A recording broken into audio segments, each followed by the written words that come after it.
Bună seara! Bună seara! Care este talentul dumneavoastră?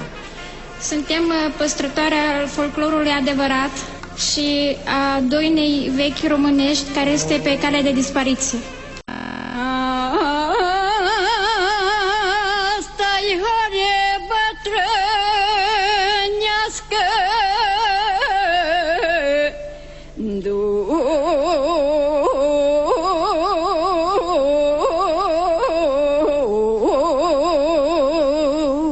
nu-i copil să horească și îngruma să o învârtească.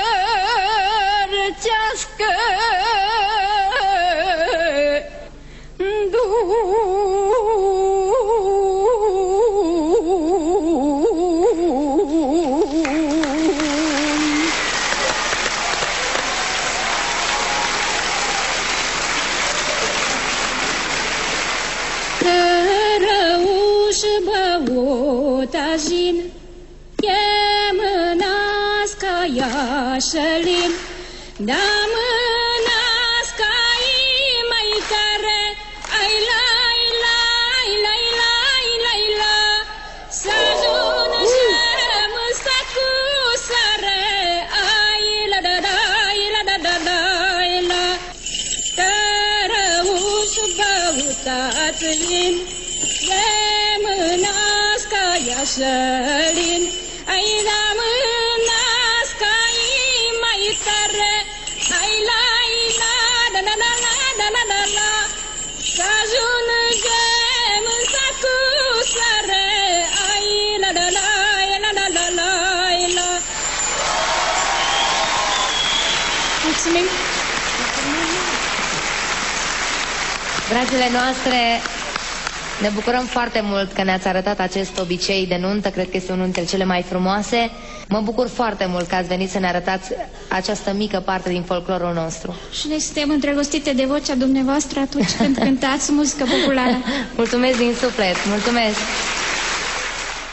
Eu zic că în epoca asta în care totul înseamnă megabiți, Wi-Fi, electro, avem nevoie de un moment din ăsta. Vocea voastră sună cu adevărat special, adică nu mi-a fost dat să aud până acum asemenea interpretare. Ceea ce arată că, uite, mi-e străină latura asta și e păcat și vreau să vă mulțumesc că mi-ați făcut-o cunoscută. Eu vă spun da din toată inima. Vă mulțumesc! Răspunsul meu este da, cu admirație. Andy. Susțin total demersul celor două doamne. Da. Felicitări, mergeți în etapa următoare. Doamne ajută! Doamne ajută! A fost extraordinare. Face bine, dar eu supărată când bătrână și aș vrea să fiu mai tânără să pot și înainta. Dar așa nu știu cât voi putea merge mai departe.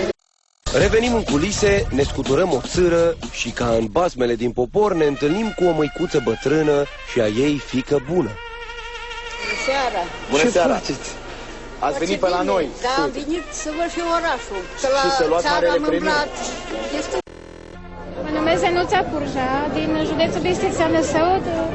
Am 43 de ani și am venit însoțită la acest concurs de Rapsodul Popular Teodora Burja, care este mama mea. Am venit aici pentru ca să cânt o doină bătrânească, ca să nu uite tineretul de-amu, că cum am fost noi bătrâni, cum am horit eu la sășere, la sapă și eu nu vreau să le urc, că mi-e dragi și vreau deja alții. Noi vă mulțumim că ați venit, vă așteptăm pe scenă și vă ținem pumni. Haideți!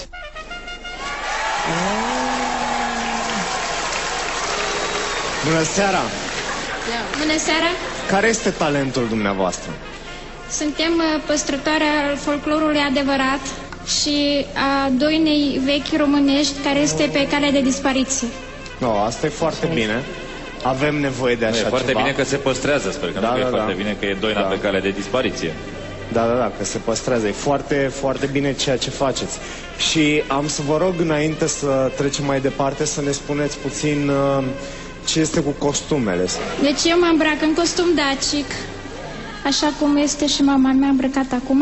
Ce vechime are costumul? Peste 100 de ani. Wow! Îți dai seama? Bun, și în această seară... În această seară am venit cu fragment din obicei de nuntă și cu horile vechi cu noduri.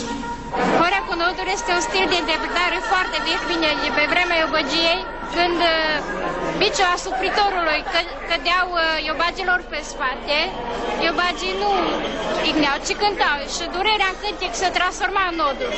Am văzut că acest stil se pierde și de când am început să cânt, am urmărit întotdeauna să aduc în atenție acest folclor vechi, străvechi, care a intrat anul acesta în patrimoniul UNESCO.